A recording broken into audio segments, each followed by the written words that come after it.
Innal hamdalillah nahmaduhu wa nasta'inuhu wa nastaghfiruh wa na'udzu billahi min shururi anfusina wa min sayyiati a'malina. Man yahdihillahu fala mudilla lahu wa man yudlil fala hadiya lahu. Wa asyhadu an la ilaha illallah wahdahu la syarika lahu wa asyhadu anna Muhammadan abduhu wa rasuluh. Ya ayyuhalladzina amanu taqullaha haqqa tuqatih wa la tamutunna illa wa antum muslimun. Ya ayyuhan nasu taqu rabbakumul ladzi khalaqakum min nafsin wahidah wa khalaqa minha zawjaha wa batha minhuma rijalan katsiran wa nisaa'a wattaqullaha alladzi tasaaluna bihi wal arham innallaha kana 'alaikum raqiba. Ya ayyuhalladzina amanu taqullaha wa qulu qawlan sadida yuslih lakum a'malakum wa yaghfir lakum dhunubakum wa man yuti'illaha wa rasulahu faqad faza fawzan 'azima.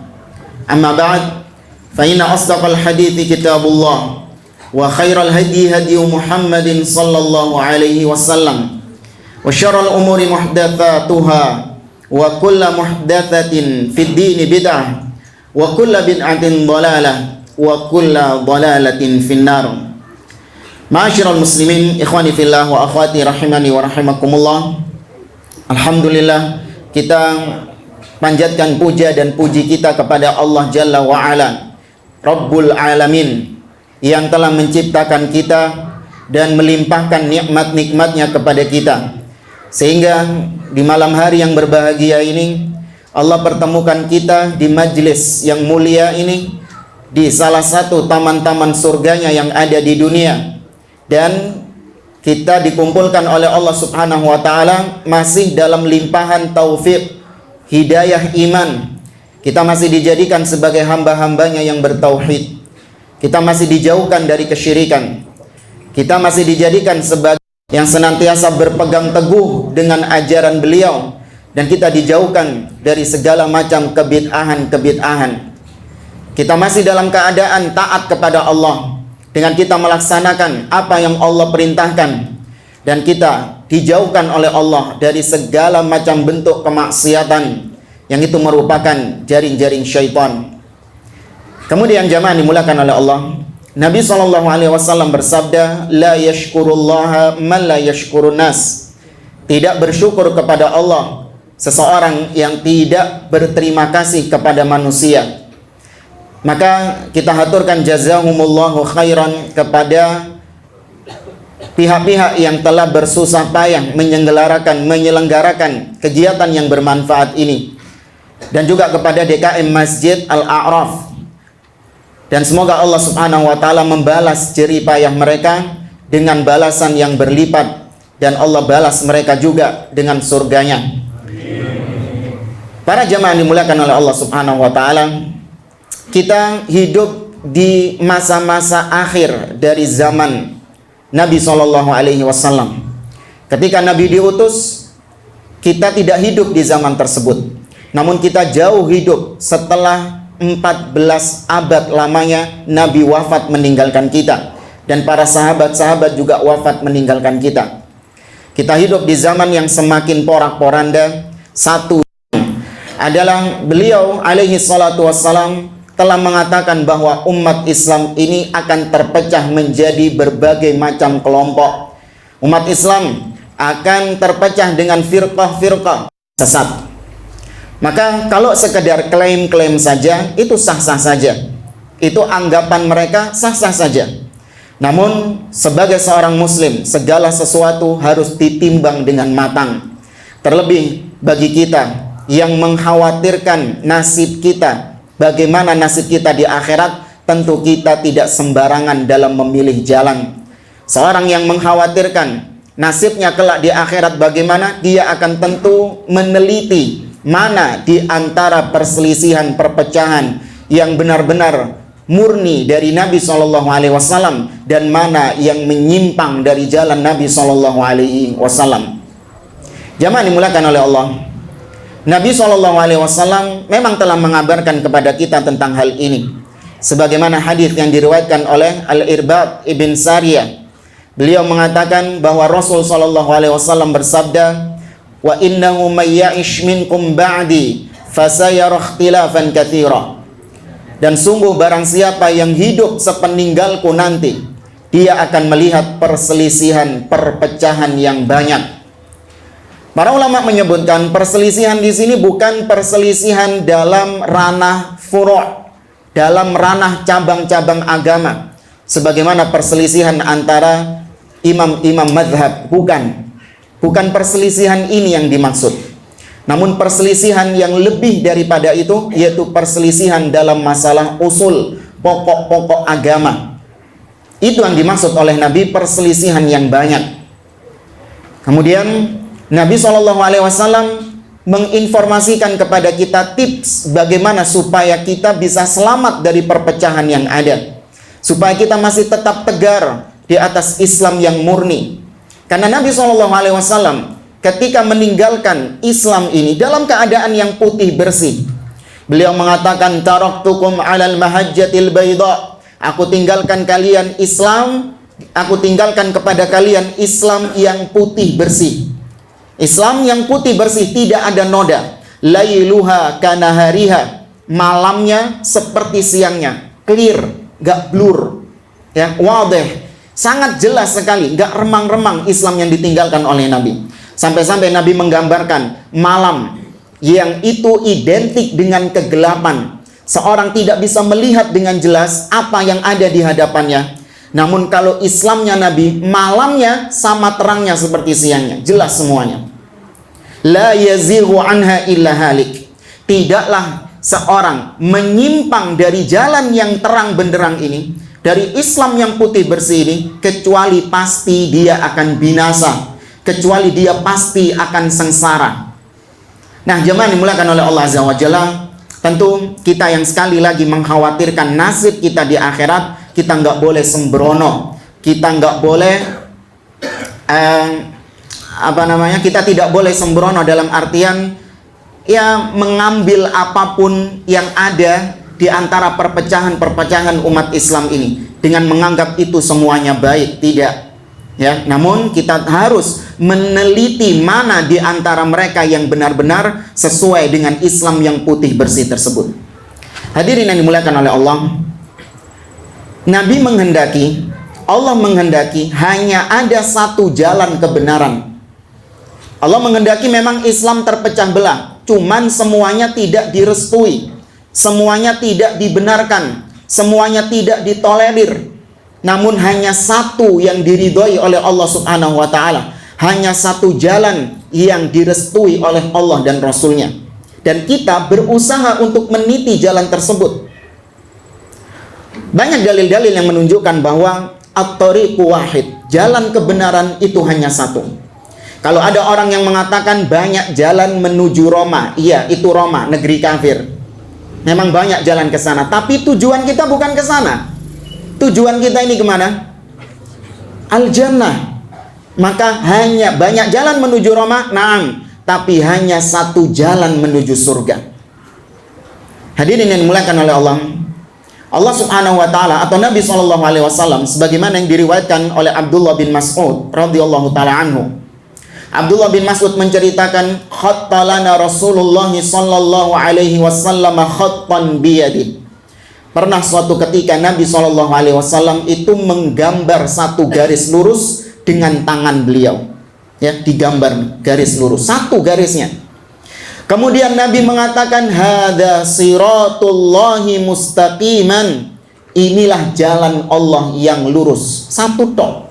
Fattabi'u, ikuti jalan ini. Kemudian lanjut Abdullah bin Mas'ud, thumma khatta khututan an yaminihi wa an shimali. Kemudian Nabi kembali menggambar garis yang banyak ke arah kanan dan ke arah kiri. Banyak digambar sama Nabi garis-garis yang bercabang. Seraya Nabi mengatakan, hadhihi subul, inilah jalan-jalan yang banyak, jalan-jalan persimpangan yang banyak. Laisa ala kulli sabilin minha illa syaitan yad'u ilaihi. Tidaklah ada di antara jalan-jalan yang banyak tadi, kecuali ada syaitan yang ngawi-ngawi memanggil-manggil manusia untuk lewat jalan situ. Kemudian Nabi membacakan firman Allah Subhanahu wa taala. Ada yang tahu apa ayatnya? Sukarela ada. Wah, Masya Allah. Nah, ini senang semua ini. Semangat ini. Fadhal jamaah. Angkat tangan. Ada yang tahu ayat yang dibaca oleh Nabi SAW? Baca ayatnya, bukan nama surat sama nomornya. Jangan ngambil jalan pintas. Nggak apa-apa, ngerpek baca mushaf nggak apa-apa lah. Tapi lebih baik yang hafal. Nggak apa-apa, salah nggak ini kok. Nggak dapat penalti kok. Ya baca mana nggak yakin, nggak ada yang tahu ini semua tawadhu ini.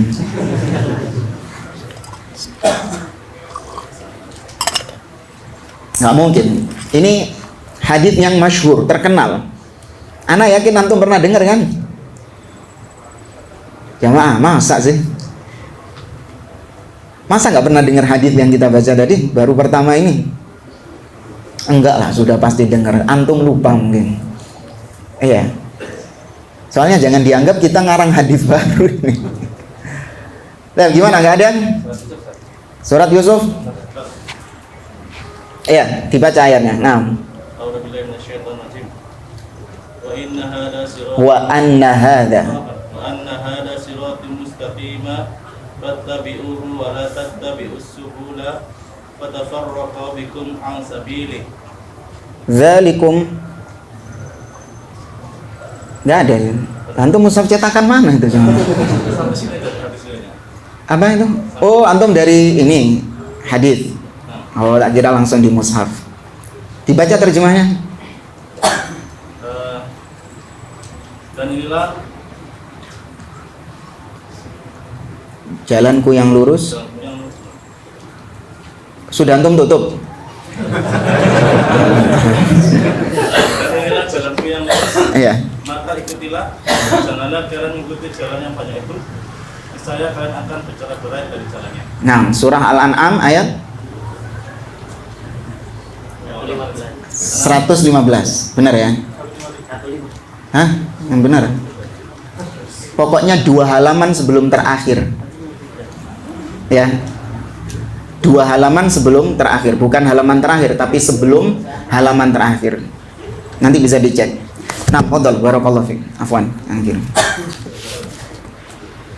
Baik, Nabi membaca firman Allah dalam surah Al-An'am tadi, wa anna hadza sirati mustaqiman fattabi'u, dan inilah jalanku yang lurus, maka ikutilah. Berapa tadi Nabi Allah nyebutkannya? 1. Wala tattabi'us subul, dan jangan kalian mengikuti jalan-jalan yang banyak itu. Fatafarraqa bikum an sabili, maka kalian akan terpecah belah dari jalan Allah. Karena yang disebut ahlus sunnah wal jamaah, pengikut sunnah dan bersatu berjamaah. Artinya apa? Mereka berjamaah bersama-sama meniti jalan yang satu ini. Ya, karena yang digandengkan ahlus sunnah wal jamaah, mereka yang meniti jalan yang satu ini. Ya, siapapun yang lewat jalan sini, maka itu disebut al jamaah, bersatu di atas ini. Dan lawannya disebut dengan ahlul bid'ah wal furqah, mereka yang berpegang dengan kebid'ahan dan terpecah belah. Karena tadi satu ada yang di jalan ini, satu yang di jalan ini, satunya nyempal di sini, satunya nyempal di sini. Mereka terpecah belah. Maka bersatu di atas sunnah dan berpecah belah dengan kebid'ahan. Nah, hadirin yang dimuliakan oleh Allah Subhanahu wa taala, di dalam hadis yang lain Nabi SAW bersabda tentang perpecahan umat juga yang memang harus terjadi. Nabi mengatakan, sataftariqu hadhil ummah ila 73 firqah kulluha finnar illa wahidah. Dan umatku ini akan terpecah menjadi 73 golongan. Golongan di sini bukan sekali lagi madhab, bukan. Golongan di sini adalah konsep pemikiran. Ya, konsep pemikiran di dalam Islam. Semua kaum muslimin sepakat Al-Quran was sunnah. ya, sumber mereka Al-Quran dan Sunnah. Kita tidak mendapati ada kaum muslimin yang mereka mendeklarasikan kita ini Islam, ya, ala Taurati wal Injil, di atas Taurat dan Injil. Nggak ada. Semuanya di atas Al-Quran dan Sunnah. Kemudian mereka terpecah belah dalam memahami Al-Quran dan Sunnah tersebut. Itu yang membuat perpecahan yang terjadi. Bukan gara-gara mereka sama-sama berpegang Al-Quran dan Sunnah, tapi dari mana kau memahami Al-Quran dan Sunnah, itu sebab terjadinya perpecahan. Makanya 73 golongan tersebut bukan perpecahan dalam madhab, antara madhab Syafi'i dengan madhab Hanafi, madhab Imam Ahmad ya dengan madhab Imam Malik, bukan. Tapi di situ adalah perpecahan konsep beragama, metodologi beragama, atau yang dikenal dalam istilah syariat dengan istilah al-manhaj, ya, metode, konsep dalam beragama. Itu yang menyebabkan terpecah. Anda mau bawa kemana Al-Quran dan Sunnah ini? Ya, karena ya seorang ulama yang mensyarah Al-Aqidatut Tahawiyah, yaitu Al-Imam Ibnu Abil Izzi Al-Hanafi, beliau pernah mengatakan dalam kitabnya Syarah Al-Aqidah At-Tahawiyah, kata beliau, wa hal kharajatil khawarij wa'tazalatil mu'tazilah wa rafadatir rawafid wa maftaraqatil ummah ila 73 firqah illa bita'wilil fasid. Kata beliau, dan tidaklah seorang khawarij itu bisa menjadi khawarij, dan tidaklah seorang mu'tazilah bisa memiliki pemahaman mu'tazilah, dan tidaklah orang Syiah Rafidah bisa memiliki, terpapar dengan pemahaman Syiah Rafidah, dan tidaklah umat Islam terpecah menjadi 73 golongan dengan konsep mereka masing-masing dalam memahami Quran dan Sunnah.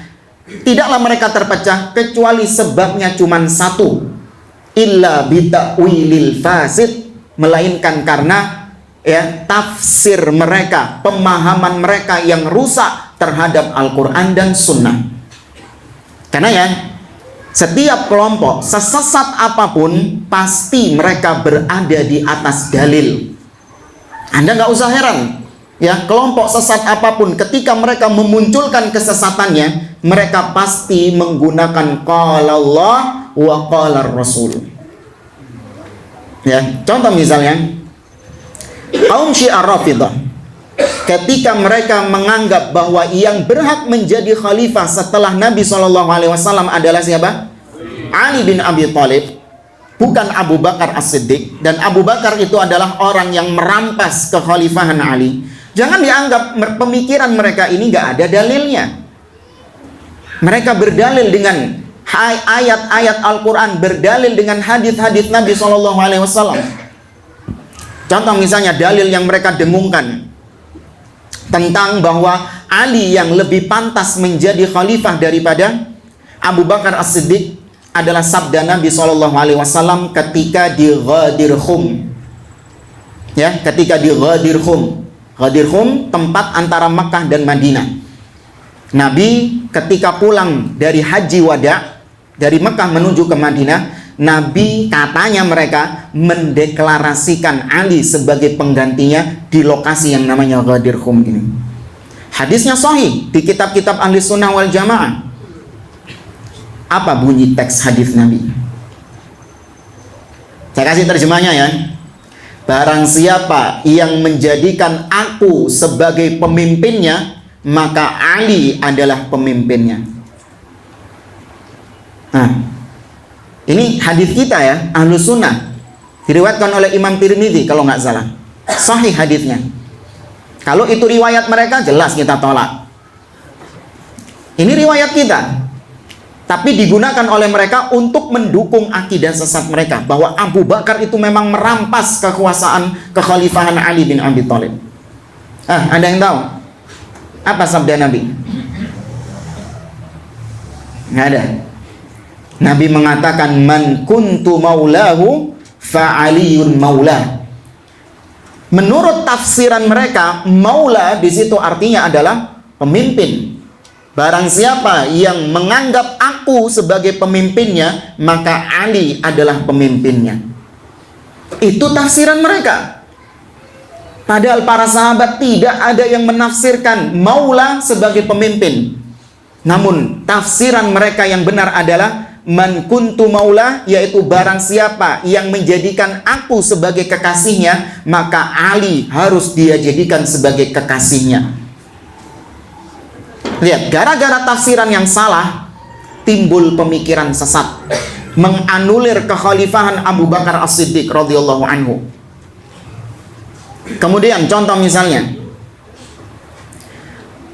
orang-orang yang misalnya kelompok Murji'ah, mereka mengatakan bahwa amal soleh itu bukan termasuk bagian dari iman.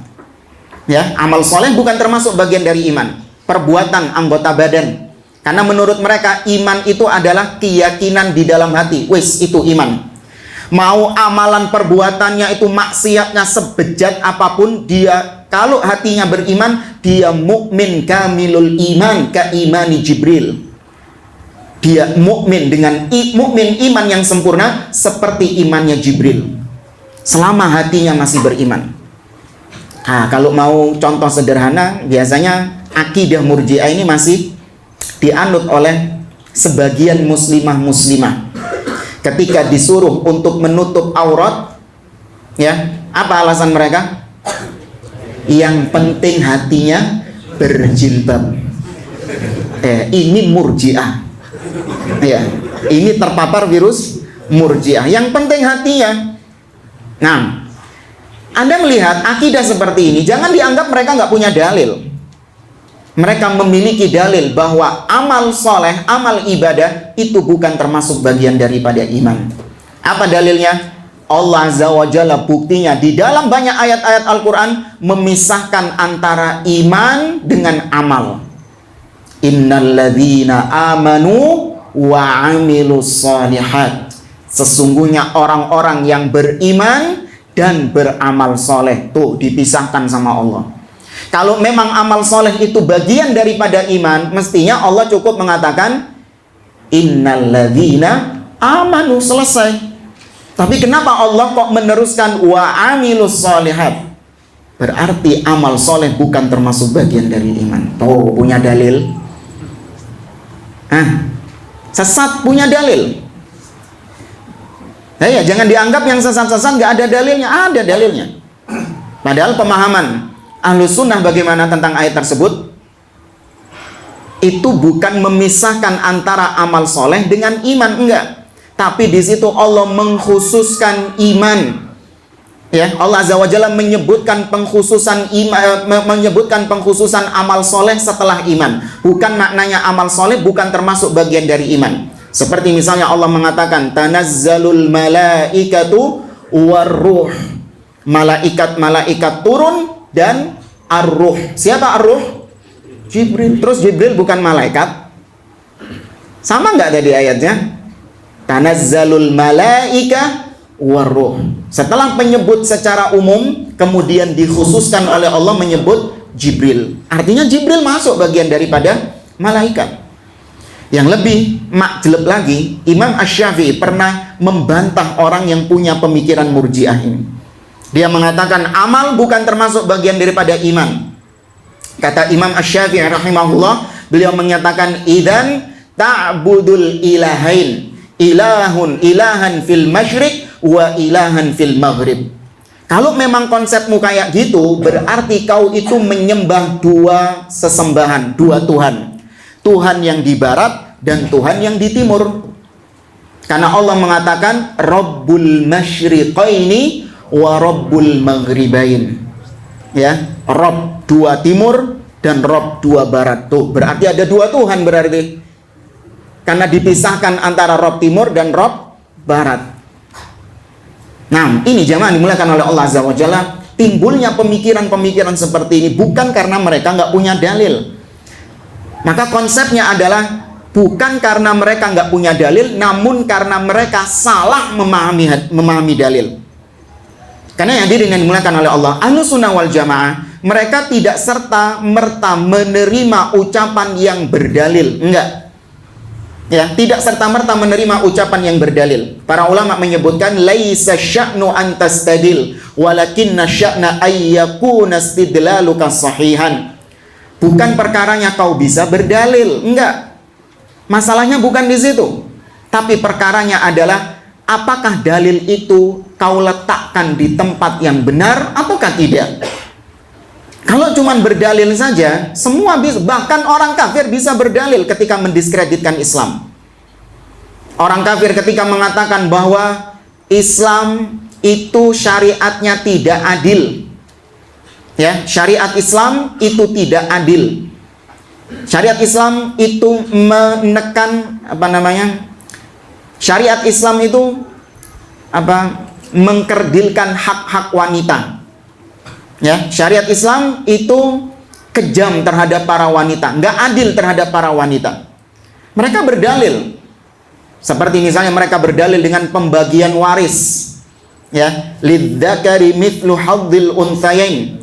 Bagi laki-laki 2 kali bagian perempuan, tuh nggak adil. Ada dalilnya kan? Mestinya kalau adil itu apa kata mereka? Sama rata. Kemudian nggak adil juga kata mereka. Wa in khiftum alla tuqsitu fil yatama fankihu ma qabalakum. Masuk apa sih? Gak yakin kan? Minan nisa'i mathna wa thulatha wa ruba. Antum sudah 4? Belum ya? 1. Oh, belum juga loh. Malah hafal antum. Ini yang sudah nikah gimana ini? Kata mereka nggak adil. Laki-laki boleh menikah dengan 4 istri, tapi istri nggak boleh menikah dengan 4 suami. Ada dalil mereka. Ya, karenanya jangan kagum, jangan langsung menerima siapapun yang berdalil. Ya, melandasi ucapannya dengan qala Allah dan qala Rasul. Ya, tapi timbang itu semuanya. Nah, hadirin yang dimuliakan oleh Allah, timbul pertanyaan bagi orang-orang yang awam. Ya, orang-orang yang mungkin baru masuk Islam, ya, mu'alaf. Ternyata mereka ketika masuk Islam mereka sadar, ternyata Islam itu tidak satu kesatuan. Ternyata Islam itu banyak konsep, membuat mereka bertanda tanya di kepalanya. Lantas Islam mana yang benar? Konsep mana yang diridhoi oleh Allah Azza wa Jalla? Pantas mereka muncul pertanyaan seperti itu. Karena secara logika saja nggak mungkin semua konsep benar. Ya, padahal mereka bertabrakan satu dengan yang lainnya. Yang satu mengatakan Allah fis sama, yang satu mengatakan Allah di mana-mana. Bisa nggak digabungkan? Nggak bisa. Yang satu mengatakan, ya, meminta-minta kepada wali-wali, minta tolong, ya, minta rizki, minta hajat kepada wali-wali yang telah mati. Itu bukan termasuk kesyirikan. Yang satu mengatakan itu syirik akbar. Ketemu nggak? Nggak bisa dikompromikan. Maka secara akal saja nggak mungkin semua konsep itu adalah konsep yang benar. Ada yang memahami Islam berdasarkan akalnya, berdasarkan hawa nafsunya. Ada yang memahami Islam berdasarkan pemahaman organisasinya. Ada yang Al-Quran dan Sunnah berdasarkan pemahaman adat istiadat setempat. Ya, Islam harus difilter dengan adat istiadat. Ya. Jangan terus Islam yang merubah adat, namun Islam yang harus diadatkan. Nih ya, Islam yang harus disesuaikan dengan adat, bukan adat yang disesuaikan dengan Islam, enggak. Yang ngontrol itu adatnya, bukan Islam yang mengontrol itu. Nah, muncul berbagai macam pemikiran-pemikiran seperti ini. Timbul pertanyaan tadi bagi orang-orang yang awam, lantas Islam mana yang benar? Konsep apa yang diridhoi oleh Allah Azza wa Jalla? Ya, maka jamaah yang dimuliakan oleh Allah Azza wa Jalla, kita berbicara seperti ini, ya, bukan dalam rangka kita mengklaim diri kita suci, tidak. Tapi kita menjelaskan seperti ini, yaitu sesuai dengan apa yang Allah firmankan dan apa yang Allah sabdakan, bahwa memang satu jalan. Ingat, jalannya, bukan orang perorangannya. Yang pasti suci, yang pasti benar adalah jalannya, konsepnya. Namun orang yang berjalan di atasnya itu tidak maksum dari kesalahan, tidak serta-merta dijamin surga orang yang berada di atasnya. Individu-individunya tidak dijamin surga. Maka hati-hati, sering ketika kita membahas seperti ini, kita dituduh sebagai orang-orang yang mengkapling surga, yang lain dianggap neraka. Iku sing jenggot-jenggotan surga tak etok. Ya, sing liyane diwara neraka. Padahal kita katakan, siapa? Pernah nggak kita menganggap bahwa kita pasti surga? Nggak ada, jamaah. Bahkan haram hukumnya seorang mengklaim dirinya surga. Bahkan itu bukan manhaj salaf. Itu bukan metode yang benar, menganggap dirinya suci, menganggap dirinya pasti surga, yang lain sudah pasti neraka. Enggak. Tapi inilah yang kita anggap sebagai sebuah kebenaran yang mutlak adalah jalan yang ditempuh ini. Dan itu memang menurut keterangan Allah dan Rasulnya seperti itu. Sebagaimana Islam, Anda meyakini hanya Islam yang paling benar, ya kan? Ada nggak Anda meyakini? Mungkin Ustadz ada di luar Islam yang benar. Ada kayak gitu? Nggak sah keimanannya. Bahkan itu termasuk nawaqidul Islam, termasuk diantara pembatal keislaman. Ya, man syakka amal lam yukaffir al musyrikin au syakka fi kufrihim au sahhaha madhhabahum faqad kafar. Barang siapa yang tidak menganggap kafir orang-orang yang di luar Islam, atau mungkin mereka ragu terhadap kekafiran orang kafir, atau bahkan membenarkan kekafiran mereka, maka batal keislamannya. Nggak boleh.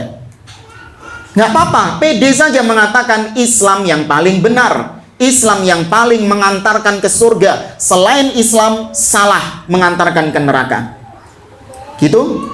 Nah, kemudian boleh nggak seorang mengatakan Muslim yang berada di atas Islam ini itu pasti benar, pasti surga? Bisa? Nggak bisa. Orang kafir itu pasti neraka secara individu, ya, bukan secara umum, tapi secara individu. Misalnya nih, kita papasan sama orang kafir. Anda mengatakan saya ahli surga, itu tadi ahli calon-calon penghuni neraka itu, gitu? Nggak bisa. Bisa nggak keadaannya terbalik? Bisa.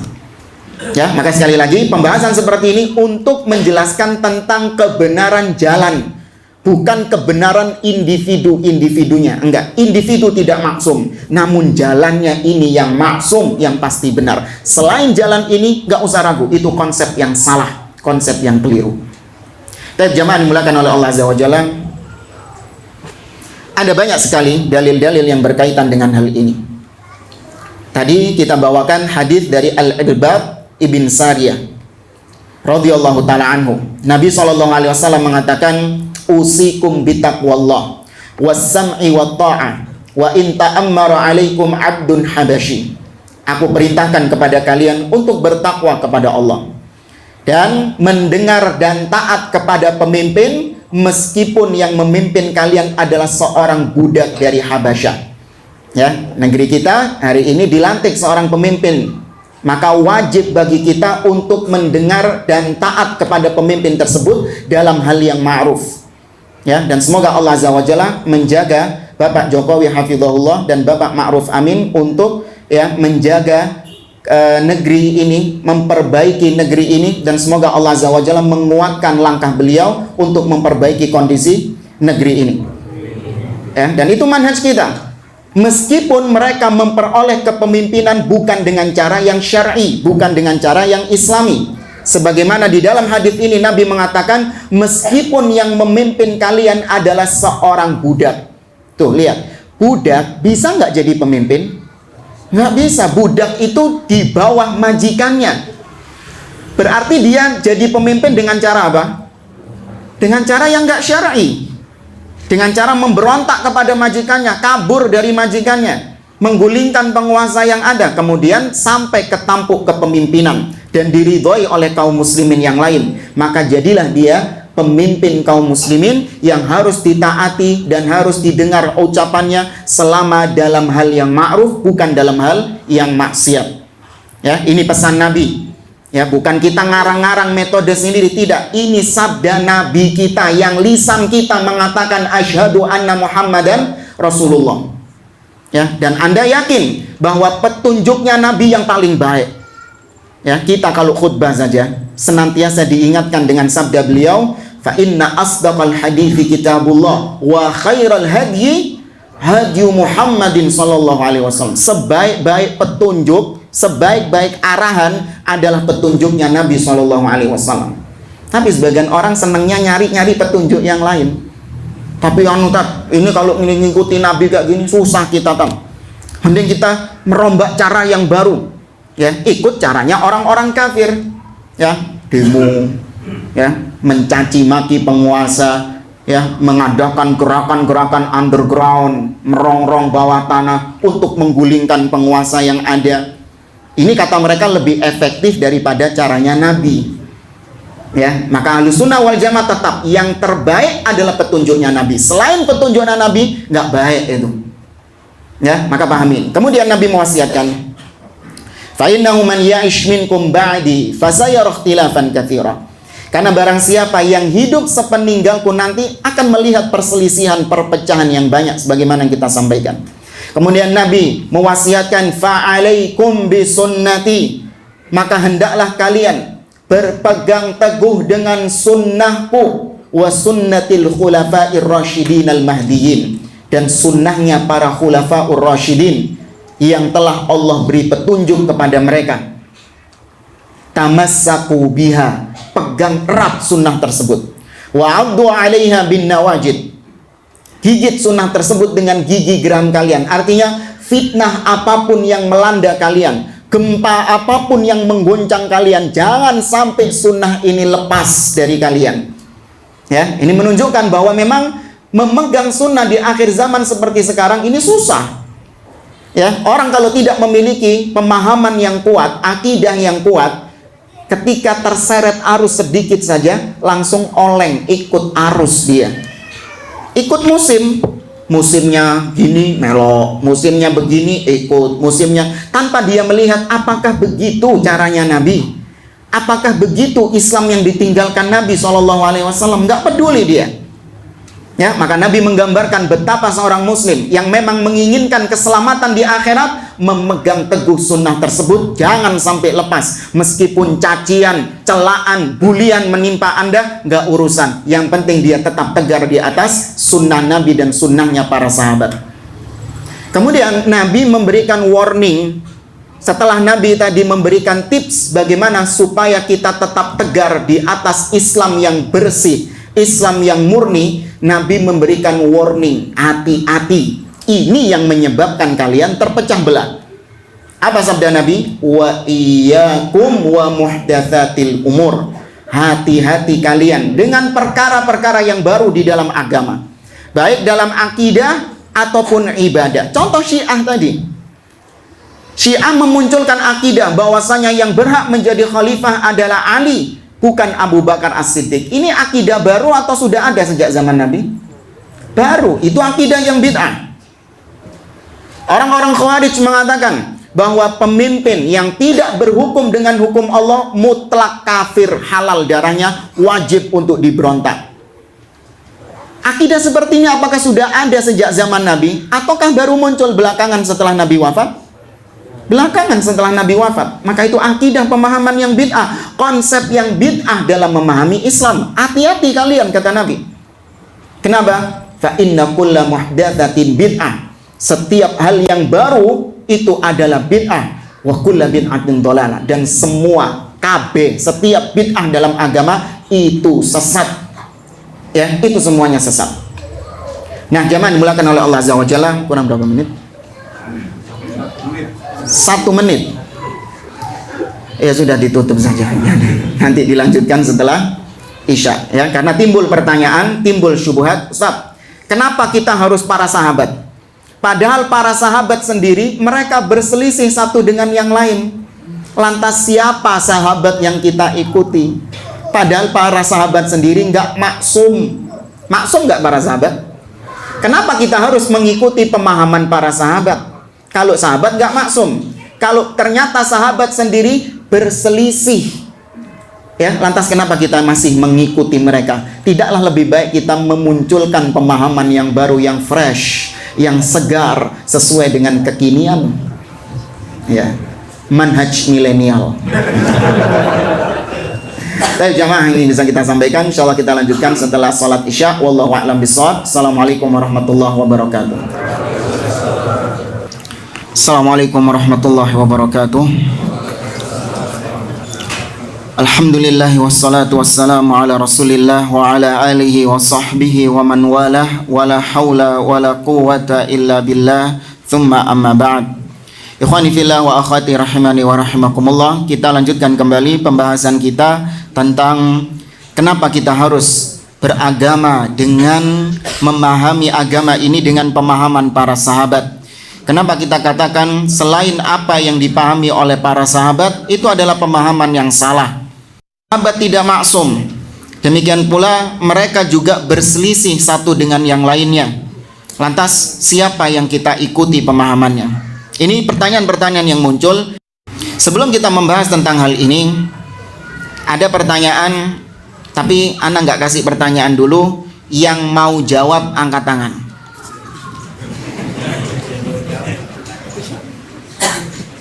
Ayo, jangan nunggu pertanyaan dulu. Yang mau jawab angkat tangan. Nanti baru kasih pertanyaan. Antum, gampang padahal, cuman saking tadi nggak yakin. Baik, siapa yang disebut as-sahabah? Siapa yang disebut sebagai sahabat Nabi? Definisinya apa? Seorang yang bertemu dengan Nabi SAW, beriman kepada beliau,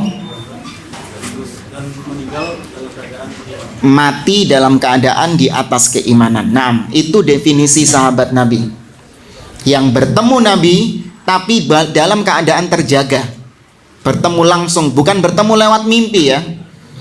Kalau bertemu lewat mimpi banyak sahabat-sahabat baru di zaman sekarang. Iya. Banyak perawi-perawi hadis yang baru. Ya, aku meriwayatkan hadis langsung dari Nabi. Sahabat ini. Kapan ketemu Nabi mas? Tadi malam di mimpi. Kesian Imam Bukhari, keliling cari hadis, ternyata inti cuman tidur tok sudah dapat hadis. Ya kan gitu. Imam Bukhari kan keliling tuh, cari hadis sampai ke negeri-negeri berbagai penjuru. Inti cuman satu malam tidur lagi sudah dapat hadis Nabi. Nah, dalam keadaan terjaga bertemu Nabi, meskipun cuman sekali saja. Bahkan meskipun cuma sedetik dia ketemu Nabi. Kalau ada seorang yang bertemu Nabi cuma sedetik, lalu dia beriman kepada Nabi dan mati di atas keimanan, maka dia sahabat. Definisi ini ya berbeda dengan definisi firqah-firqah lain di luar Ahlus Sunnah yang mereka mendefinisikan sahabat dengan definisi yang keliru. Tujuannya adalah untuk mengeluarkan orang-orang yang layak disebut sahabat sebagai sahabat dikeluarkan oleh mereka. Seperti Rafidhah. Rafidhah mendefinisikan sahabat adalah yang loyal, setia kepada Nabi dan Ahlul Bait. Seperti Salman Al-Farisi, ya, Al-Miqdad Ibnul Aswad, kemudian Ali bin Abi Thalib tentunya, dan keluarga Nabi, itu para sahabat. Selain itu bukan termasuk sahabat. Kemudian ya firqah Hizbut Tahrir dengan pentolannya Taqiyuddin An-Nabhani, dia mendefinisikan sahabat itu adalah orang yang bertemu Nabi, belajar bersama Nabi minimal 2 tahun atau 3 tahun. Kalau kurang dari itu nggak disebut sahabat. Dipersyaratkan harus 2 tahun atau 3 tahun belajar bersama Nabi, atau sekali 2 kali pernah ikut jihad bersama Nabi. Kalau yang enggak ini, bukan seperti itu, maka tidak disebut sebagai sahabat Nabi. Maka ini definisi yang keliru. Sahabat Nabi adalah semua orang yang bertemu Nabi, beriman kepada Nabi, dan mati di atas keimanan tersebut. Taib jamaah dimulakan oleh Allah Azza wa Jalla. Di dalam hadis yang kita sebutkan tadi, hadis Irbad bin Sariyah, Nabi mengatakan, "Alaikum bisunnati wa sunnatil khulafa'ir rasyidin al-mahdiyyin min ba'di." Wajib bagi kalian berpegang teguh dengan sunnahku dan sunnahnya para khulafa'ur rasyidin. kalau dilihat dari redaksinya, seakan-akan Nabi itu menganjurkan untuk kita berpegang dengan dua sunnah yang berbeda. Nabi punya sunnah sendiri, para sahabat punya sunnah sendiri. Ya, zahirnya kan kayak gitu kan? Paham nggak maksud? Ya, sunnati wa sunnatil khulafa'ir rasyidin. Sunnahku dan sunnahnya para khulafa'ur rasyidin. Seakan-akan ada dua sunnah yang berbeda di sini. Padahal ini pembahasan sama seperti tadi. Innalladzina amanu wa amilus shalihat. Bukan untuk membedakan, tapi di situ untuk mengkhususkan bahwa pemahaman para khulafa'ur rasyidin itu mengikuti pemahaman Nabi SAW. Karena ini dalam rangka untuk merekomendasikan para sahabat, merekalah yang memahami agama ini dengan pemahamanku. Selain para sahabat, mereka itu tidak memahami agama ini dengan pemahamanku. Itu maknanya. Kemudian jamaah dimulakan oleh Allah Azza wa Jalla. Di sini kita ambil dari ucapan para ulama. Di antaranya kita ambilkan dari sebuah kutaib yang sangat berharga sekali, yang layak untuk kita baca dan kita kaji, ya, tentang pemahaman para sahabat Nabi. Kenapa kita harus memilih pemahaman para sahabat Nabi? Ya, buku ini ditulis oleh seorang ulama, murid dari Al-Imam Muhammad Nasiruddin Al-Albani rahimahullah, yaitu Asy-Syaikh Salim bin Eid Al-Hilali. Beliau pernah menulis kitab berjudul Limadha Ikhtartu Al-Madhhab As-Salafi. Kenapa aku memilih pemahaman salaf? Ya, kenapa aku memilih Al-Manhaj As-Salaf?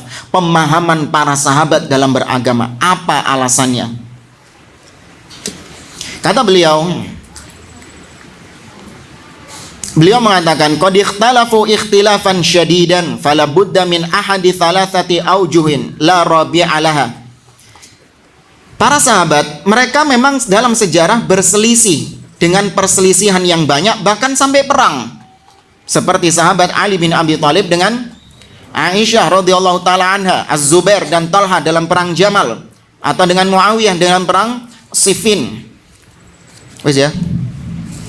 Ya, sudah ya. Baik, ketika perang As-Siffin, maka timbul pertanyaan, salaf siapa yang kalian ikuti? Lawang salaf saja mereka berbeda pendapat sampai perang sekalipun. Maka kata beliau, mengikuti para sahabat itu berarti ada 3 kemungkinan, nggak ada yang keempat. Ya, ada 3 kemungkinan, nggak mungkin yang keempat. Kemungkinan pertama, kata beliau, imma an na'khudha bi kulli makhtalafu fihi wa hadza ma la sabila ilaihi. Yaitu dengan cara kita mengikuti sahabat, maknanya adalah dengan cara kita ini mengikuti apapun yang diperselisihkan oleh mereka. Mereka berselisih dalam satu permasalahan, kita ikuti perselisihan mereka. Ya, kita ambil perselisihan mereka. Kita jalankan perselisihan mereka tersebut. Maka kata beliau, ini sesuatu yang mustahil, nggak mungkin Anda mengambil semua pendapat para sahabat tersebut, perselisihan para sahabat tersebut, padahal itu perselisihan yang nggak bisa digabungkan. Contoh yang diangkat di sini oleh beliau adalah tentang bab waris. Ya, Abu Bakar As-Siddiq, beliau berpendapat bahwasanya kakek itu mendapatkan warisan seutuhnya. Saudara-saudaranya si mayit nggak dapat warisan, dimpek ambek kakek EKB. Pendapat siapa? Abu Bakar As-Siddiq. Adapun dan Aisyah. Adapun Umar ibnul Khattab, beliau berpendapat bahwasanya kakek cuma dapat 1/3, sisanya adalah saudara-saudaranya si mayit. Ini pendapatnya Umar.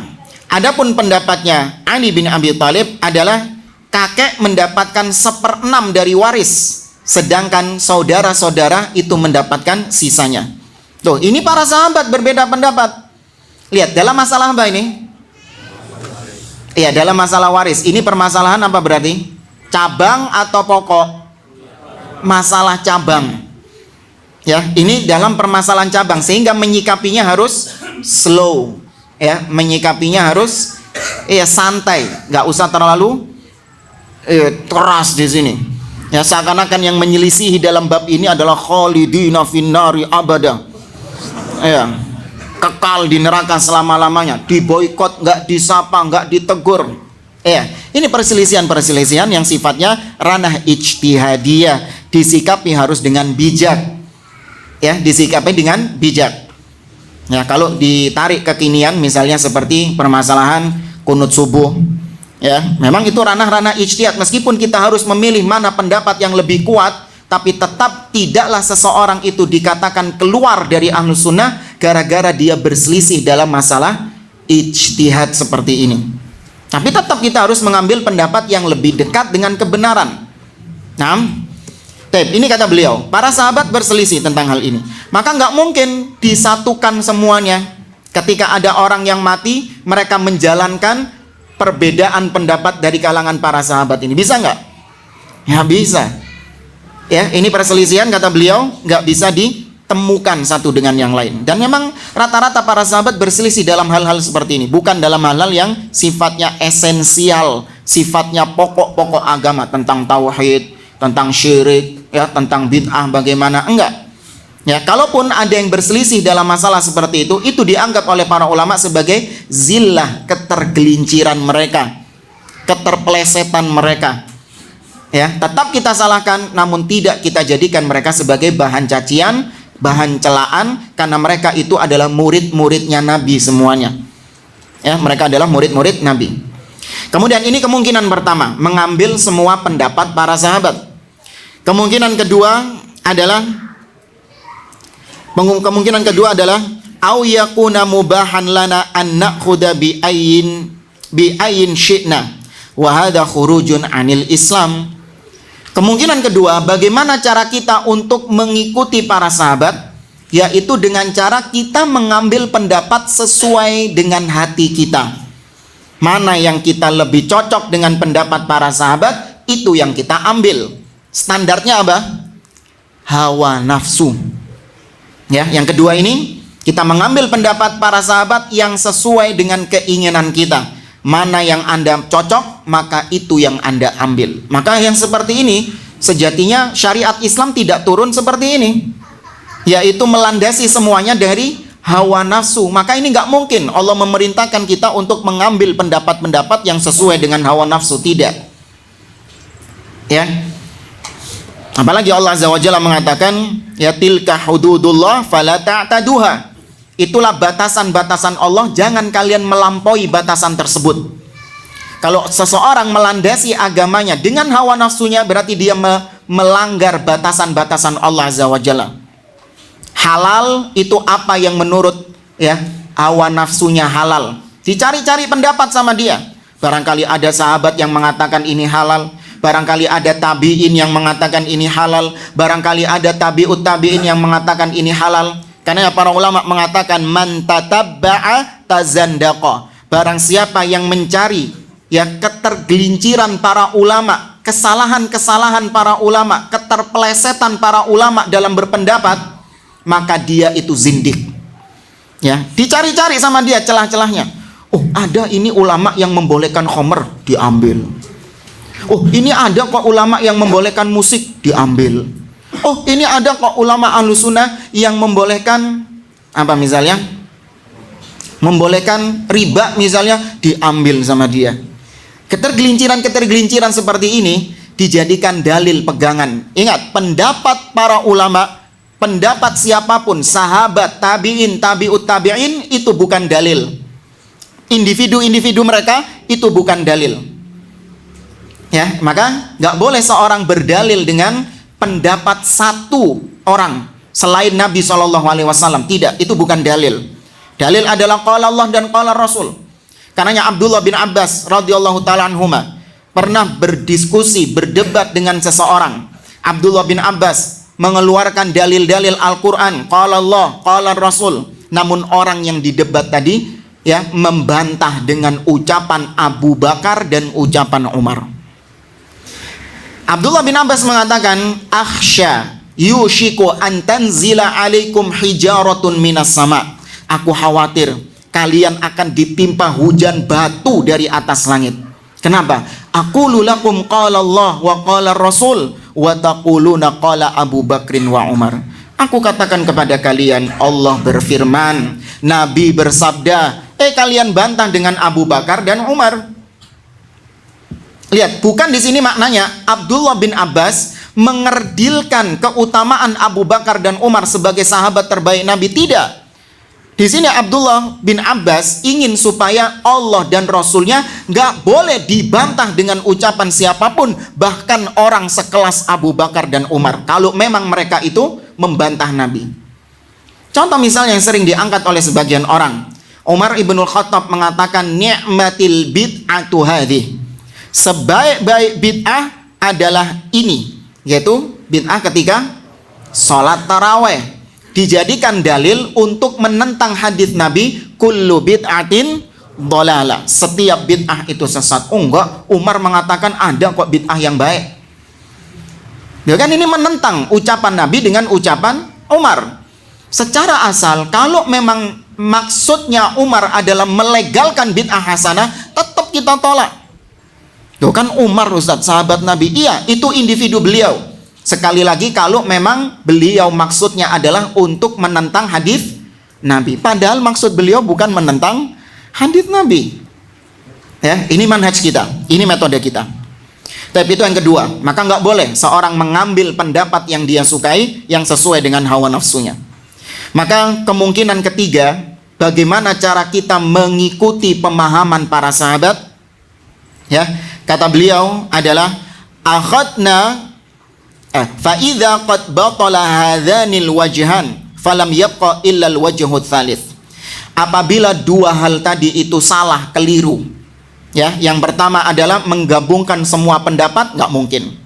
Yang kedua adalah dengan mengambil pendapat yang sesuai hawa nafsu, juga nggak boleh dalam agama. Maka tersisa satu, ya.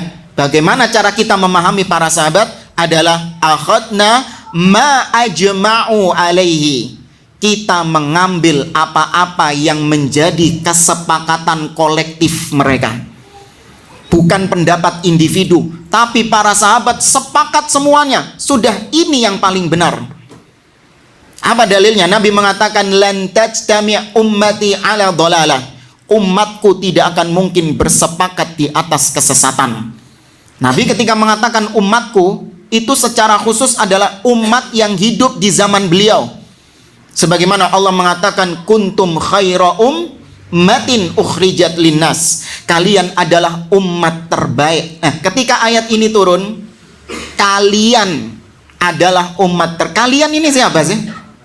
Sahabat. Karena ketika ayat ini turun, tidak ada kalian yang dimaksud di situ kecuali sahabat Nabi SAW.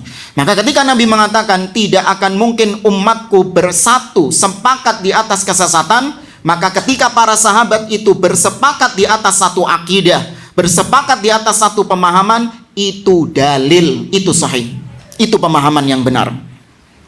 Para sahabat bersepakat bahwa ayat-ayat tentang sifat-sifat Allah itu harus dibiarkan apa adanya, sesuai dengan redaksi bunyinya, nggak boleh ditakwil-takwil kemana-mana. Ya, ini metodenya para sahabat dalam memahami ayat tersebut.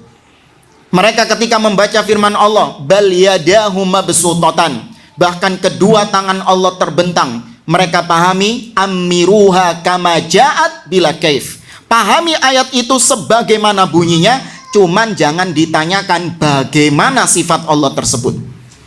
Ini para sahabat sepakat semuanya kayak gitu modelnya. Mereka semua sepakat kalau memahami ayat sifat kayak gitu. Maka ketika ada yang menyelisihinya, berarti dia menyelisihi sahabat, menyelisihi manhaj salaf. Ya. Para sahabat sepakat haram hukumnya mencaci maki penguasa, haram hukumnya mencela penguasa yang mukmin.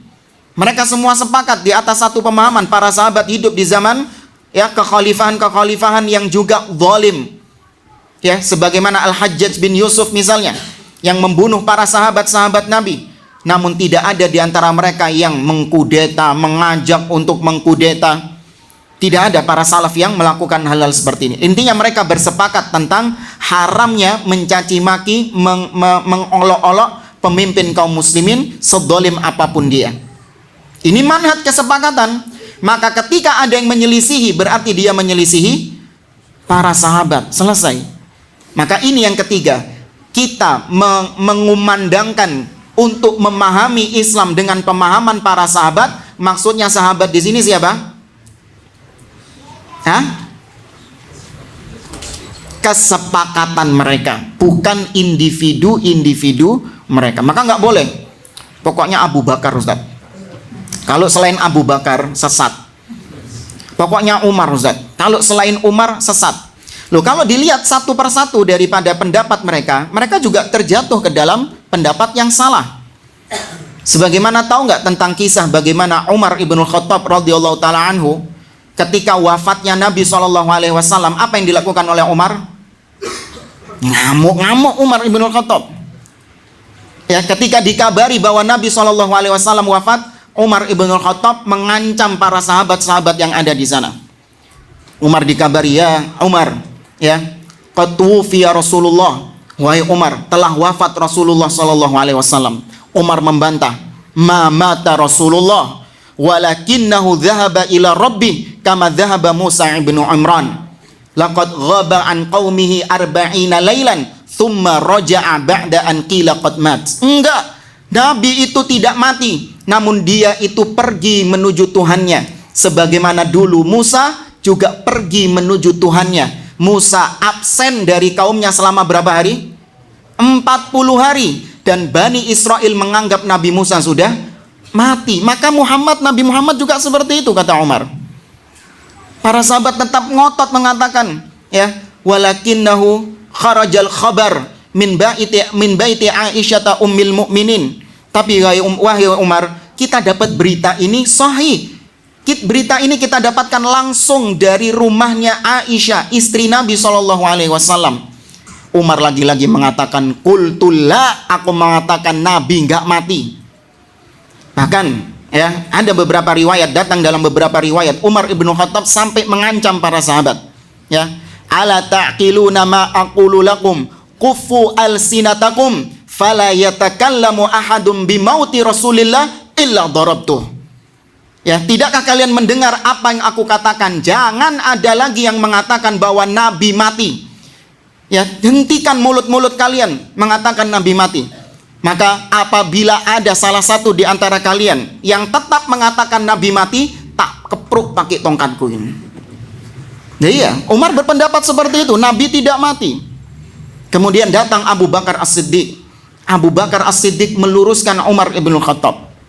Abu Bakar mengatakan, ya, man kana ya'budu Muhammadan fa inna Muhammadan qad mat. Wa man kana ya'budullah fa innallaha hayyun la yamut. Barang siapa yang menyembah Muhammad, maka ketahuilah Muhammad mati sekarang. Dan barang siapa yang menyembah Allah, maka Allah itu maha hidup dan tidak akan pernah mati. Salah nggak Umar? Salah pendapatnya. Tuh para salaf. Nggak bisa kita berpegang hanya dengan satu pendapat seseorang. Ya, maka yang kita jadikan landasan pegangan adalah ijma'nya para sahabat Nabi SAW. Dari mana kita tahu, Ustaz? Mana perkara yang menjadi kesepakatan para sahabat dan mana yang di situ para sahabat berbeda pendapat? Dari mana kita tahu? Ya, dari kitab-kitab akidah. Ya, Ushulus Sunnah Imam Ahmad, ya, I'tiqad A'immati Ahlil Hadis yang dikarang oleh Al-Imam Abu Bakar Al-Ismaili. Kemudian misalnya kitab Aqidatus Salaf Ashabil Hadis yang dikarang oleh Imam As-Sabuni, Syarhus Sunnah yang dikarang oleh Imam Al-Barbahari, Syarhus Sunnah yang dikarang oleh Imam Al-Muzani. Baca kitab-kitab akidah sehingga di situ Anda tahu mana yang menjadi usul kesepakatan para sahabat dan mana yang bukan usul kesepakatan para sahabat. Ya, ini menentukan sikap Anda. Dari siapa Anda mengambil ilmu agama ini dan siapa yang tidak berhak Anda ambil ilmu agamanya, semua barometernya ada dalam perkara usul. Sibukkan diri Anda dengan mempelajari usul lebih daripada Anda mempelajari furu'. Ya. Tapi hadirin yang dimuliakan oleh Allah Azza wa Jalla, kita singkat beberapa dalil-dalil yang menjawab pertanyaan kita, kenapa kita harus beragama dengan pemahaman para sahabat. Apakah Allah memerintahkan demikian? Naam. Allah berfirman dalam surah At-Taubah. Jadi kalau ditanya kenapa harus para sahabat, maka jawabnya Allah berfirman dalam surah At-Taubah. Was-sabiqunal awwalun minal muhajirin wal ansar. Ayat yang ke-100. Walladzina tabauhum bi ihsan radhiyallahu anhum wa radu'an wa a'adda lahum jannatin tajri tahtahal anhar khalidina fiha abada dzalikal fawzul azim. Dan orang-orang yang terdahulu lagi masuk Islam. Yang pertama-tama masuk Islam dari kalangan muhajirin atau ansor. Sahabat yang dimaksud ayat ini. Semua masuk. Ya. Dan yang mengikuti mereka dengan baik. Lihat, setelah Allah menyebut para sahabat, Allah menyebut kita. Karena kita ini mengikuti para sahabat dengan pengikutan yang baik, bi ihsan. Kita ikuti para sahabat, akidah mereka gimana? Ya, ibadah mereka bagaimana? Akhlak mereka bagaimana? Jihad mereka bagaimana? Politik mereka bagaimana? Semuanya kita ikuti para sahabat tersebut. Walladzina tabauhum bi ihsan radhiyallahu anhum. Allah ridho sama orang-orang yang kayak gini. Pemahaman baliknya apa? Berarti Allah nggak ridho dengan pemahaman di luar sahabat. Allah hanya meridhoi yang Islamnya itu mengikuti. Walladzina tabauhum bi ihsan. Yang mengikuti para sahabat itu yang diridhoi. Yang nggak mengikuti para sahabat nggak diridhoi oleh Allah. Wa a'adda lahum jannat. Allah persiapkan bagi yang mengikuti para sahabat ini, Allah persiapkan surga yang mengalir sungai-sungai di bawahnya. Berarti jaminan surga hanya didapatkan manakala seseorang mengikuti siapa? Sahabat Nabi. Pemahaman kebalikannya apa? Berarti neraka dipersiapkan bagi orang-orang yang tidak mengikuti. Lebih-lebih lagi, Allah secara tegas mengatakan dalam surah An-Nisa. Ayat berapa itu? Allah mengatakan wa may yushaqiqir rasul mim ba'di ma tabayyana lahul huda. Surah Nisa ayat 115. Ancaman bagi yang nggak mau ikut pemahaman para sahabat, neraka. Ancaman ya, bukan vonis, awas. Ya, bukan vonis individu, itu hanya sekedar ancaman. Makanya kita ketika mengatakan yang nggak ikut para sahabat sesat, neraka, bukan berarti Anda nanti keluar tanya sama orang, ente ikut pemahaman sahabat, ente ikut manhaj salaf, enggak, neraka. Bukan jamaah. Iya, bukan, ini ancaman. Ya, herannya ini kita mesti dituduh kayak gitu. Tadi dituduh ngapling surga dan mengobral vonis neraka. Enggak. Ini ancaman, sama seperti misalnya ya, antum kalau mau pendekatan berpikir, di bungkus rokok ya ada peringatan merokok dapat menyebabkan kanker, serangan jantung, impotensi dan gangguan kehamilan, ya kan? Itu vonis bagi perokok secara pasti, ataukah itu ancaman bagi perokok? Ancaman. Dan Anda nggak pernah lihat ada para perokok yang protes. Iya, divonis impoten itu nyelekit loh jamaah. Iya kan? Perokok itu impoten, merokok itu impoten. Itu tersinggung loh orang kalau ngomong kayak gitu. Cuman Anda nggak pernah tahu ada ya perokok-perokok itu demo ke pabrik rokok atau demo ke pemerintah gitu. Nggak ada. Kenapa? Karena mereka sadar itu ancaman buat perilaku merokok, bukan vonis buat pelakunya. Ya. Sama ketika kita mengatakan barang siapa yang tidak memahami Islam dengan pemahaman para sahabat, maka neraka, itu ancaman buat perilakunya, bukan vonis buat pelakunya. Jelas ya kira-kira yang kita sampaikan? Maka jangan nanti di luar mengatakan kita mengkapling surga dan kita mengobral vonis neraka. Bahkan kita Ahlussunnah wal Jamaah orang yang paling hati-hati dalam memvonis fulan kafir, dan fulan kafir secara individu-individu. Ya, kita yang paling berhati-hati. Ya. Baik jamaah, Allah berfirman dalam surah An-Nisa ayat 115, "Wa may yushaqiqir rasul mim ba'di ma tabayyana lahul huda." Barang siapa yang menentang Rasul setelah kebenaran disampaikan kepadanya, wa yattabi' ghaira sabilil mu'minin, dan dia mengikuti jalan yang bukan jalannya orang-orang mukmin. Baik, kita berhenti dalam potongan ayat ini. Mengikuti jalan lain selain jalannya orang-orang yang beriman. ketika ayat ini turun, siapa yang disebut sebagai mukminin? Ada opsi lain. Nah, di zaman itu ada opsi lain yang disebut mukminin, mungkin gengnya Abu Jahal, atau gengnya Abdullah bin Ubay bin Salul, atau gengnya Huyai bin Akhtab, Ka'ab ibnul Ashraf misalnya. Nggak ada ya, cuman satu yang disebut mukmin, siapa? Sahabat. Berarti ayat ini mengatakan dia mengikuti konsep lain selain konsepnya para sahabat. Apa ancamannya? Nuwallihi ma tawalla. Kami biarkan dia dalam kesesatannya. Ya. Wa nuslihi jahannam, kami panggang dia nanti di neraka jahanam. Dan itulah seburuk-buruknya tempat kembali. Ancaman bagi mereka yang memilih konsep lain selain konsepnya para sahabat.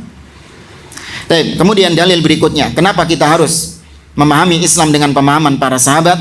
Allah berfirman tadi dalam surah Ali Imran ayat 110.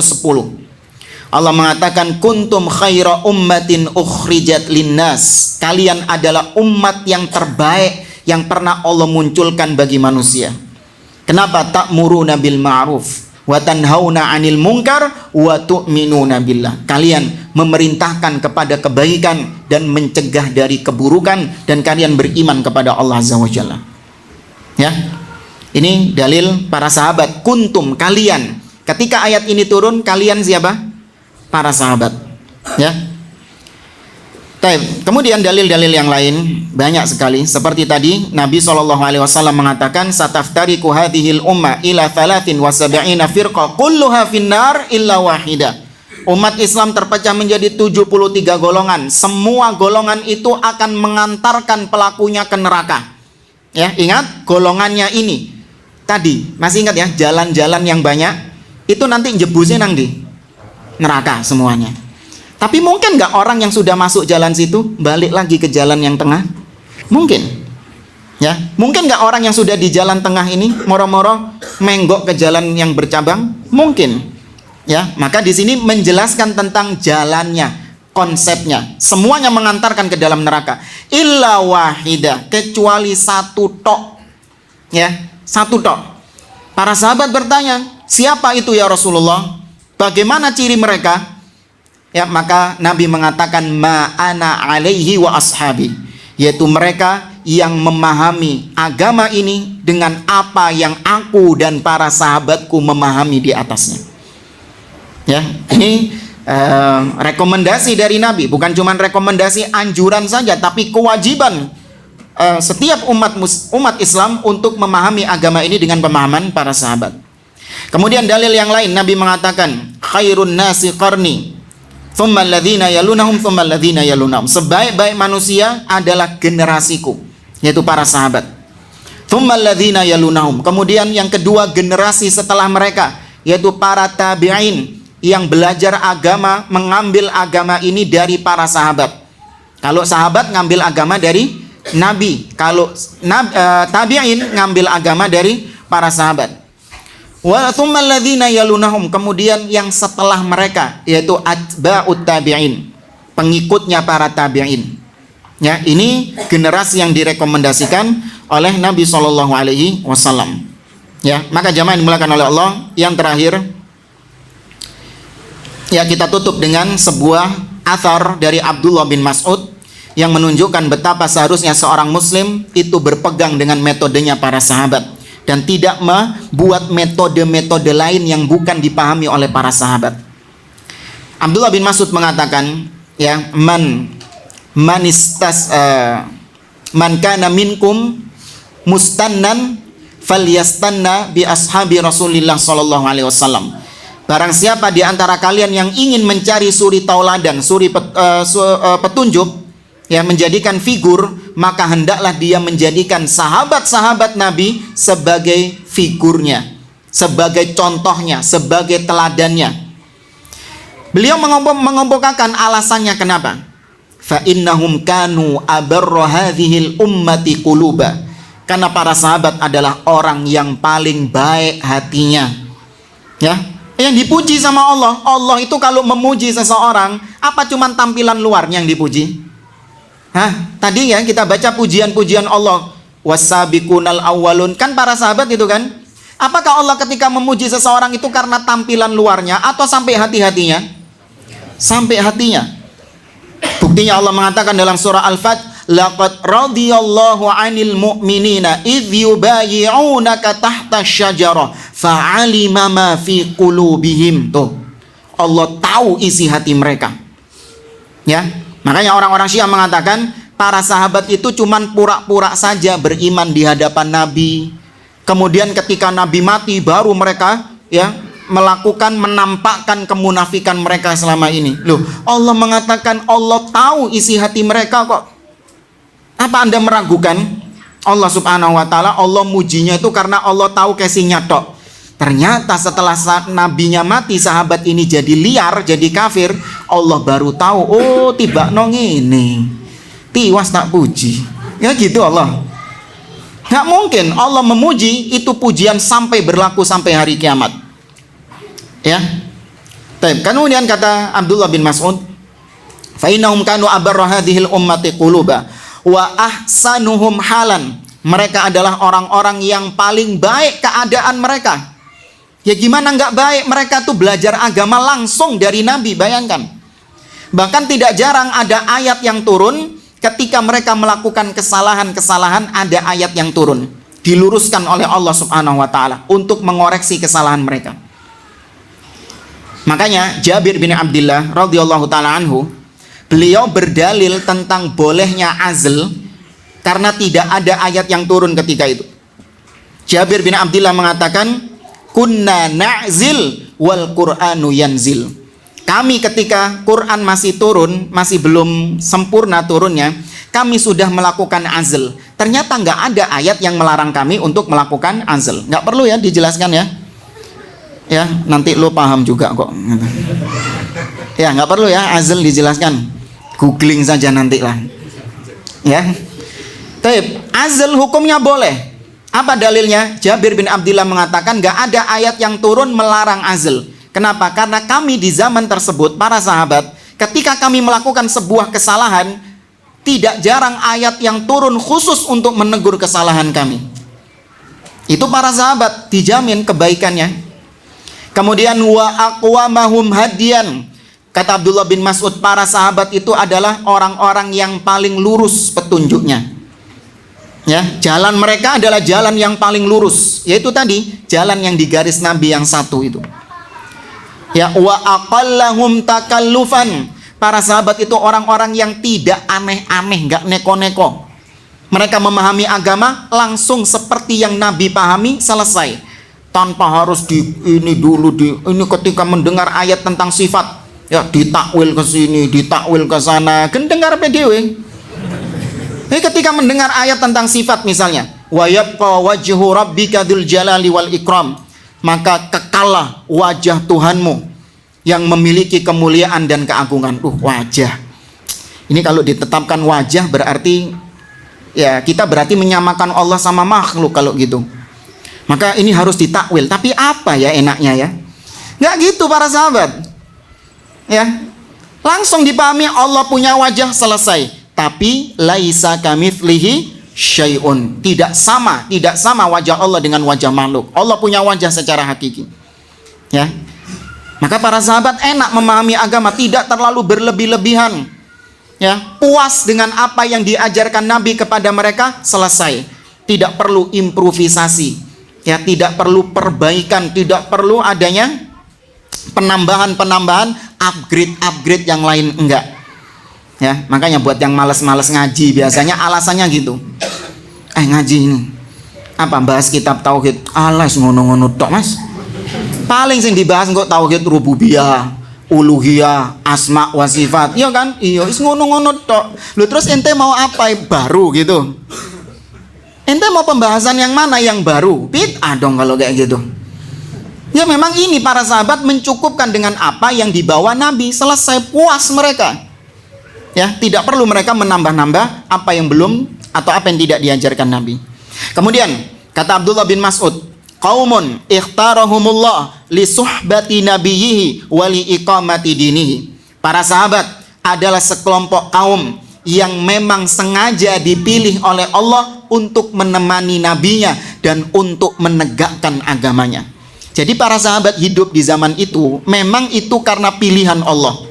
Allah tahu nih orang-orang cocok memang hidup di zaman Nabi, menemani Nabi, cocoknya memang Abu Bakar, Umar, Utsman, Ali, cocoknya mereka. Kalau kita yang hidup di zaman Nabi, kesian nabinya jamaah. Model-model kayak kita gini, kayak Ana, kayak Antung gini, hidup di zaman Nabi, wah, kesian nabinya. Nggak ada yang bantu. Ya, teriak, dikumandangkan azan, nggak ada yang datang. Disuruh untuk berjihad, nggak ada yang berangkat. Orang-orang seperti kita memang cocoknya hidup di zaman Islam yang sudah mapan seperti ini. Iya kan? Islam sekarang sudah apa? Sudah mapan, Masya Allah. Ya, sama ustadz-ustadz juga enak. Islam sudah mapan di zaman sekarang. Coba gimana dahulu dakwah di zaman Nabi SAW. Lihat bagaimana perjuangan Nabi di Taif. Berangkat sendiri jamaah, jalan kaki. Nggak ada yang ngundang kajian di sana, berangkat sendiri beliau. Kalau kita apa? Ngenteni diundang dhisik. Berangkat ke sana, sampai di sana diapain? Bukan cuman diberhentiin kajiannya, dilemparin batu. Kita cuman apa? Dibubarin tok itu. Kita cuman dibubarin tok. Nabi dilemparin batu. Pulang ke Mekah dalam keadaan berdarah-darah tuh. Kuat nggak dai-dai ya melakukan perjuangan dakwah seperti Nabi? Enggak. Allah tahu bagaimana keimanan kita, level keimanan kita memang cocoknya hidup di zaman Islam yang sudah mapan seperti ini. Ya, adapun Abu Bakar, Umar, Utsman dan para sahabat yang lain, memang keimanan mereka cocok hidup di zaman tersebut. Paham di sini jamaah? Maka jangan iri sama sahabat. Ya, jangan mengatakan kita sama sahabat cuman beda zaman tok. Enggak. Beda iman, bukan beda zaman. Imannya jauh antara langit dengan God. Imannya jauh antara langit dengan God. Maka jangan coba mepet-mepet titik sama Abu Bakar, Ustaz. Enggak titik mepetnya, mental jauh. Ya, maka tidak mungkin kita ini ya benar-benar secara total meniru para sahabat Nabi, nggak mungkin. Cuman setidaknya apa yang nggak mungkin secara keseluruhan, maka bukan berarti ditinggal secara keseluruhan.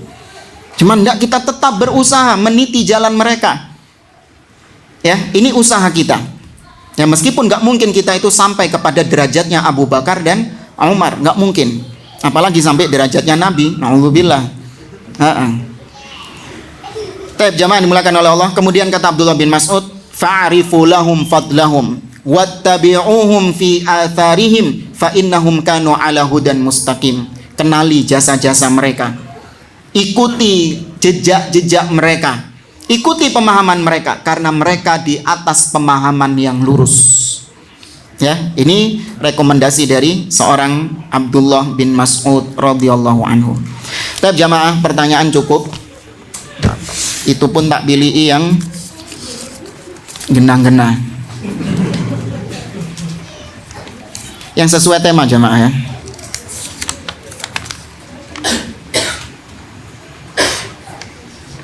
Bagaimana memahami tauhid uluhiyah, rububiyah dan asma wa sifat? Apakah tidak mengimani salah satu pembagian tersebut disebut kafir? Kalau tidak setuju dengan konsep trilogi tauhid, ya, kita pinjam istilah mereka, trilogi tauhid. Kalau Anda nggak setuju dengan konsep tersebut, nggak ada masalah, nggak kafir. Oh, itu pembagian tauhid itu nggak ada. Tauhid itu satu kesatuan. Yo, karepmu, nggak apa-apa. Tapi tanyakan kepada dia, kau mengakui nggak Allah sebagai Tuhan pencipta alam? Apa ada pencipta lain selain Allah? Nggak ada. Allah tok yang menciptakan. Baik. Apakah kau meyakini hanya Allah yang berhak disembah? Apakah ada yang selain Allah yang berhak disembah? Enggak, cuman Allah yang berhak disembah. Selain Allah, yang disembah selain Allah itu sesembahan yang salah. Oke, yang ketiga, apakah kau meyakini bahwa nama-nama dan sifat-sifat yang paling mulia, yang paling baik itu hanya disandang oleh Allah? Makhluk tidak menyandangnya? Iya, cuman Allah sang pemilik nama-nama dan sifat-sifat yang mulia. Selain Allah, tidak ada yang memahami itu. Ya sudah, karepmu. Kau nggak mau membagi tauhid menjadi tiga, selama kau memahami, mengimani hal tersebut, itu terserah. Karena kalau Anda lihat, para ulama Ada yang cuman membagi tauhid menjadi dua.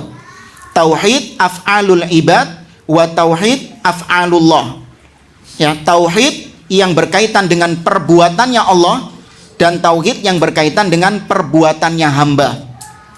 Itu ada pembagian ulama seperti itu. Ya, makanya pembagian tauhid ini adalah istiqra, untuk memudahkan kita dalam aspek apa kita harus mengesahkan Allah Subhanahu wa taala.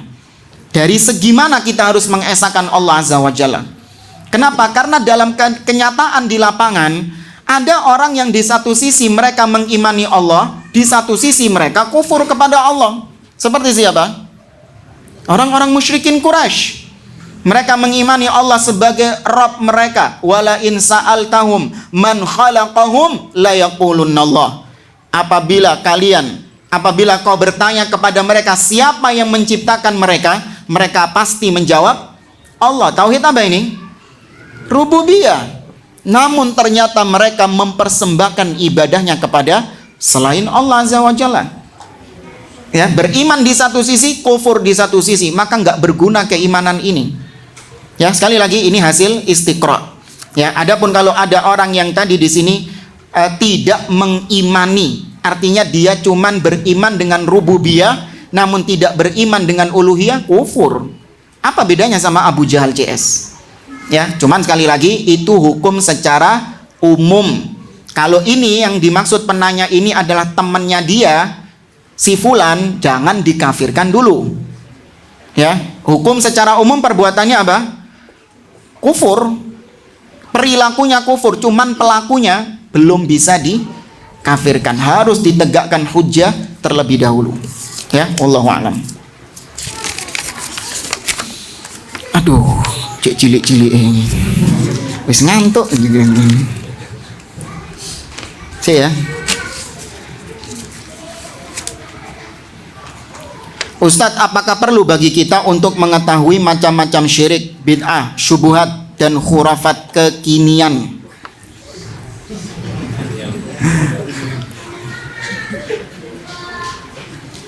Ya, jamaah dimulakan oleh Allah Azza wa Jalla. Yang pertama adalah Anda harus perkuat dulu antibodi Anda. Ya, Anda ketika ingin mengetahui bagaimana kesyirikan yang terjadi dan bagaimana syubhat-syubhat orang-orang yang getol membela kesyirikan mereka diputerbalikkan sama dia, yang jelas-jelas syirik dikatakan nggak syirik, ya, yang jelas-jelas bid'ah dikatakan nggak bid'ah dengan berbagai macam pendalilannya. Anda jangan langsung mempelajari syubhat mereka, tapi Anda perkuat dulu antibodi Anda. Pelajari dulu tauhid Anda, pelajari dulu akidah Anda bagaimana. Baca dulu kitab-kitab para ulama yang berkaitan dengan hal itu. Ketika antibodi Anda sudah kuat, maka insya Allah ketika Anda terkena virus-virus syubhat, maka insya Allah Anda masih tetap berada di atas, berada di atas akidah yang benar, tidak terseret arus. Ya, karena ada sebagian orang yang sudah baru mulai ngaji, belajar, sudah sosokan mendebat orang-orang yang getol mempertahankan kesyirikan. Ya, ketika didebat, dikeluarkan dalil-dalil olehnya, bingung dia. Bingung larinya ke ustadznya, Ustadz saya kena syubhat. Ya ngapain debat? Sudah tahu Anda belum punya antibodi, Anda nyemplung ke tempat yang rentan kena virus. Itu kan gak logis. Itu iya kan? Anda misalnya gini, Anda punya antibodi yang rapuh. Bisa nggak Anda masuk ke tempat yang di situ, ke rumah sakit, yang di situ tertular antara pasien yang satu dengan pasien yang lain? Karena kenapa? Anak-anak kecil, ya, yang masih bayi, boleh nggak dibawa masuk ke rumah sakit secara ini keliaran di rumah sakit? Kenapa nggak boleh? Nggak punya antibodi. Ada penyakit sedikit langsung tertular. Salah siapa? Inti ke sana. Loh kan gitu. Kalau sudah tahu, kita bercermin lah ya dari diri kita sendiri. Gak usah sok. Kita bercermin dengan diri kita, kemampuan kita bagaimana, akidah kita bagaimana. Ya, sudahkah kita belajari tentang tauhid kita? Sudah matangkah? Hatamkah kitabut tauhid? Sudah hatamkah kitab-kitab ringan usulus sunnah? Ya, kasyfus syubuhat misalnya, kitab-kitab yang ringan-ringan, usulus thalathah misalnya. Kita saja mungkin sebagian di antara kita malah baru pertama kali dengar ada judul-judul kitab-kitab seperti itu. Tapi kalau di medsos, Masya Allah, jadi singa. Ketika didebat sama lawannya, KO dia. Kalau ketika sudah KO, ustadznya yang kena nanti. Ya. Kalau pengen tahu, ya, ayo nanti saya ajak duel sama ustadz saya. Tuh. Ustadz sing didu ustadz.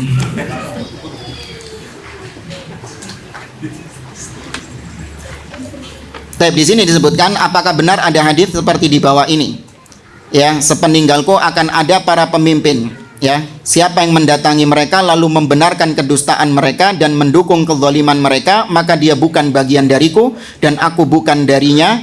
Dia juga tak akan menemuiku di telaga. Sahih. Ya, Nabi SAW mengatakan, ya, satakunu ba'di a'immatun man yadkhulu alaihim wa a'anahum fi dhulmihim atau wasaddaqahum bi kadzbihim, ya, falaisa minni walastu minhum. Barang siapa yang masuk ke dalam mereka, ya, faman dakhala alaihim, masuk ke dalam, ya, lubang politik mereka, kemudian mendukung kezaliman mereka, mendukung kedustaan mereka, maka dia bukan termasuk golonganku dan aku bukan termasuk bagian darinya. Walam yarid alayyah al-haud, dan tidak akan menemui aku di telaga. Makanya kita Ahlussunnah wal Jamaah proporsional. Kita mendengar dan taat kepada penguasa bukan dalam artian kita nyemplung ke politiknya, enggak. Ada di antara kita yang menganjurkan, ayo, ya, ikut politik sana, masuk kan gitu. Ada? Enggak ada. Ya, kita bahkan, ya, mewanti-wanti jangan kotori diri kalian dengan politik-politik yang kotor yang ada sekarang. Tetap nggak boleh. Cuman Nabi SAW memang menegaskan kepada kita, penguasa sezalim apapun ditaati dalam hal yang ma'ruf, bukan dalam hal yang zalim. Di sini Nabi SAW mengancam kalau mendukung kezaliman mereka, artinya ada perintah yang sifatnya zalim, kemudian didukung, maka baru itu adalah bentuk, ya, menyelisihi sabda Nabi SAW. Ya, kita tidak mendengar dan tidak taat ketika diperintahkan untuk berbuat zalim. Sebagaimana Imam Ahmad ketika diperintahkan untuk mengatakan Quran makhluk, taat gak Imam Ahmad? Enggak. Tapi apakah Imam Ahmad tidak lagi menganggap Al-Ma'mun sebagai pemimpin? Tetap dibilang ya Amirul Mukminin, wahai Amirul Mukminin. Tetap Imam Ahmad menganggapnya sebagai pemimpin. Cuman dalam hal itu nggak mau mengatakan Quran itu makhluk, maka Imam Ahmad dipenjara. Ya, itu sudah konsekuensi memang. Ya, bahkan sampai ada ulama-ulama yang bertauriah. Ya, ketika ditanya, disuruh mengatakan Al-Quran makhluk, mereka demi untuk supaya bebas dari siksaan penguasa Al-Ma'mun ketika itu, mereka mengatakan dengan tauriah. Ya, Al-Quran, At-Taurah, Al-Injil, Waz-Zabur, kullu hadhihi makhluk. Ya, dia melakukan tauriah. Saya mengatakan bahwa Quran, Taurat, Injil, Zabur itu semua adalah makhluk. Tahu maksudnya? Ucapan kufur gak ini? Enggak. Dari mana nih? Hai, saya kasih hadiah yang tahu. Antum sudah tadi? Sudah. Yang lain? Antum sudah? Kok? Oh, belum? Ya, apa maksudnya? Aywa, naam, barakallahu fiik. Belakang. Yang dimaksud makhluk adalah jarinya dia.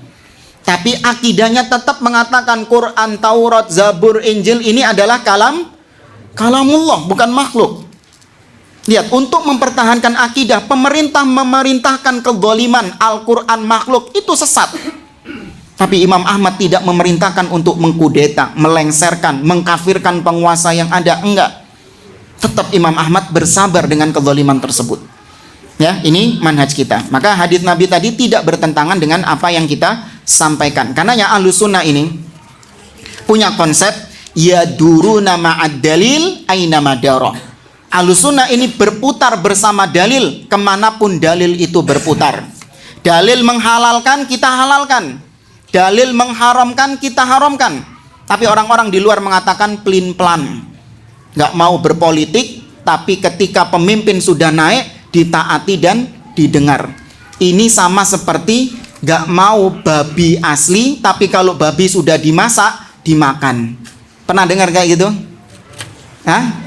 Ya, maka kita katakan gini saja, Mas. orang kafir, ya, orang kafir boleh nggak Anda mendukung kekafiran mereka? Ahlul kitab misalnya, Yahudi dan Nasrani, boleh nggak Anda mendukung kekafiran mereka, ikut campur dalam kekufuran mereka? Boleh? Nggak boleh. Cuman ketika Anda ditawari makanannya, halal nggak? Makanan ahlul kitab halal, ya. Wa ta'amukum hillul lahum wa ta'amuhum hillul lakum. Makanan mereka halal bagi kalian dan makanan kalian halal bagi mereka, dalam surah Al-Maidah. Apakah ini maknanya pelin-pelan? Enggak. Kemana dalil berputar, kita bersama dalil. Dalil mengharamkan, kita haramkan. Dalil menghalalkan, kita halalkan. Dalil mengharamkan kita untuk menghibah. Wala yaghtab ba'dukum ba'dha. Enggak boleh kalian menghibah sebagian kalian dengan sebagian yang lain. Cuman ketika dalam kondisi tertentu boleh menghibah seseorang, kalau memang diperlukan untuk menghibah, ya, boleh, diperbolehkan. Imam Nawawi menyebutkan dalam kitabnya Riyadhus Shalihin tentang bab tahrimul ghibah, haramnya ghibah. Kemudian beliau menyebutkan ghibah yang diperbolehkan, bukan pelin-pelan ini, tapi memang dalil menyuruh halal, halal, dalil menyuruh haram, haram. Ini manhaj kita Ahlussunnah wal Jamaah, ya. Mutar saja bersama dalil kemana dalil itu berputar, ya. Taib jamaah, hadza wallahu a'lam bishawab. Ini yang bisa kita sampaikan. Pertanyaan yang belum dibaca, ya, karena keterbatasan waktu dan keterbatasan ilmu, saya mohon maaf. Ya, sekali lagi jazakumullahu khairan atas partisipasi antum, dan juga kepada pihak penyelenggara dan DKM Masjid Takmir Masjid Al-A'raf. Ya, semoga Allah membalas antum semua dengan surganya kelak, dan semoga Allah kumpulkan kita di surganya kelak bersama para sahabat Nabi SAW. Kita cukupkan subhanakallahumma rabbana wa bihamdik asyhadu an la ilaha illa anta astaghfiruka wa atubu ilaik, wa akhiru da'wana anil hamdulillahi rabbil alamin. Wassalamualaikum warahmatullahi wabarakatuh.